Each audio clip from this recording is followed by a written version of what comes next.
Everybody. Hey, so I've had this thought on my mind for a couple weeks now and decided to kind of bring it in today. So we always like to think of, hey, I want to do what I can to receive God's blessings. And because he says, if we do these things and follow his word, that we can receive blessings and that he will love us and all these things and that, things can work out. Things can be really good. And we kind of tend to forget that we're even specifically told that things are going to be harder for us in the Bible if whenever we follow His word and do what we're supposed to do and love Him and love our neighbors and all that good stuff. And so we want to be trusted with the blessings and the prosperity and all the good things. But, in this past couple months of the season I've been in, I'd watched a couple of videos. I think I've mentioned them a few times, and one of them has been talking about how God. It was about God being able to trust you with the suffering. So it's not just the blessings, because anyone and everyone can be trusted with the blessings or can receive the blessings and the prosperity and the growth and the riches and all the good health and financial success and all the stuff. But how many people do you know that are capable and willing to be able to be trusted with the suffering? And you're not given this timesheet of, hey, you have to go through this much suffering for this much or this extended period of time, and then you're going to be, then you get all these great 10x blessings afterwards. Because he doesn't exactly tell us whenever he's teaching us a lesson and giving us the test and having us, and when we have to suffer and when we get to enjoy the things. And, he doesn't tell us when any of these things are. He just kind of throws them at us. At least, that's what I've noticed for me. So I kind of my thought has been, are we able to be trusted with the suffering? Can we be?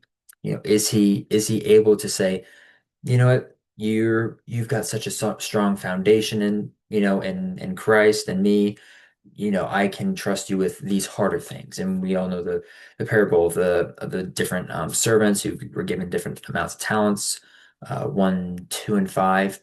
It's two or three. I don't know why I keep forgetting it's two or three, but it's one, two, and five, or one, three, and five. And obviously the two with the one with the two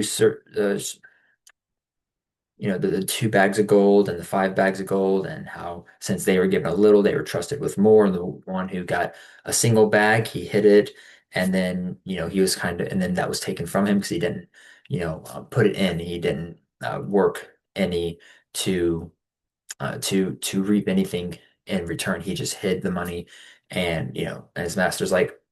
He's like, well, that you're pretty useless to me. You couldn't even do anything with the small amount I gave you. Why do you think I should give you anything else? So with that same type of idea, you know, what are we able to be? What has he given us? Because we're just stewards of everything on earth, our friends, our family, our finances, our health, our businesses, school, our everything. We're just the stewards of it. He's allowed us to have that. So what are we doing with what we have? No matter how much or how little it is, are we stewarding it properly? And or is he able to trust us with if he is if you have a lot and he takes it away, or if you have a little and he takes it away?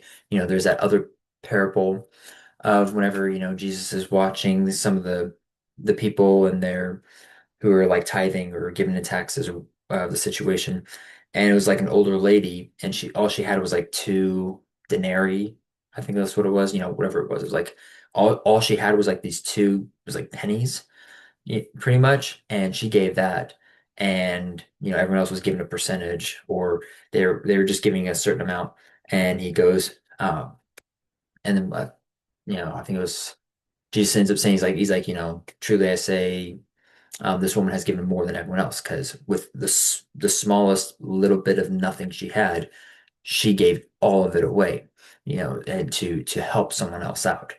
And so it's just kind of taking some of those situations that I kind of go through and wondering about, you know, sure, anyone can be trusted with the good things, the easy things, the gifts and comforts, But how many of us can actually be trusted in the hard times and the suffering and the pain and the, and the you know, uh, unhealthy times, lack of health, the, when the car gets stolen, you lose your job, you know, bad relationships, all the stuff, how many of us can be trusted in that?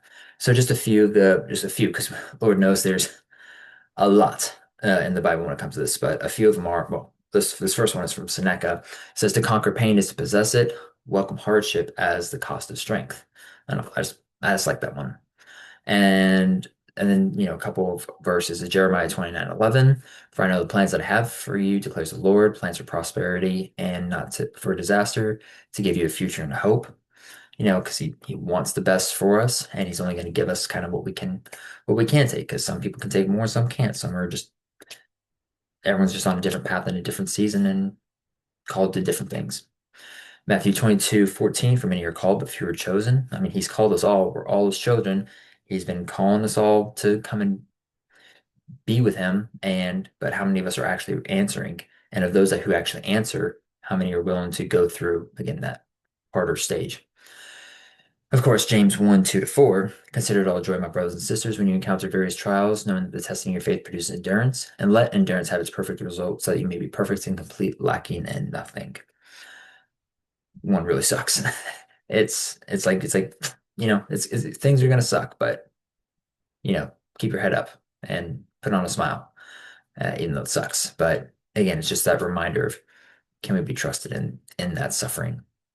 Not because we are like, this doesn't get to me, but because we go, no matter how hard it is, I'm going to keep moving forward and I'm going to keep doing what I know I'm supposed to do. Not because I feel like it, because we know we don't normally tend to feel like doing much of anything, much less anything good in this world. So that's why we got to fight against those feelings. And lastly, Isaiah 55, 8 to 9, for my thoughts are not your thoughts, nor are your ways my ways, declares the Lord. For as the heavens are higher than the earth, so are my ways higher than your ways, and my thoughts higher than your thoughts. So it's just reminders that, that God knows a little bit more than we do. And, so he'll give us what we can take in that season, and he won't give us more than we can handle. And I can't remember the verse off the top of my head right now, but there's a couple that says he won't give us more than we can handle, and he always has it set up so that we won't like fall into the hard times of temptation. Like he gives us a way out in the hard times, and so he doesn't just throw us, he doesn't just throw us in the dark or in the lion's den and say, deuces, I'm out. He's still there and he still gives us a way to be able to fight and get out. So, anyways, that was just kind of my thought as of recently, and I just wanted to get that one out there along with all my other endless thoughts that are going on up here. So, anyways, hope that was maybe insightful or helpful and thinking of different things. But, anyways, hope the best for you guys. Hope these help and love y'all.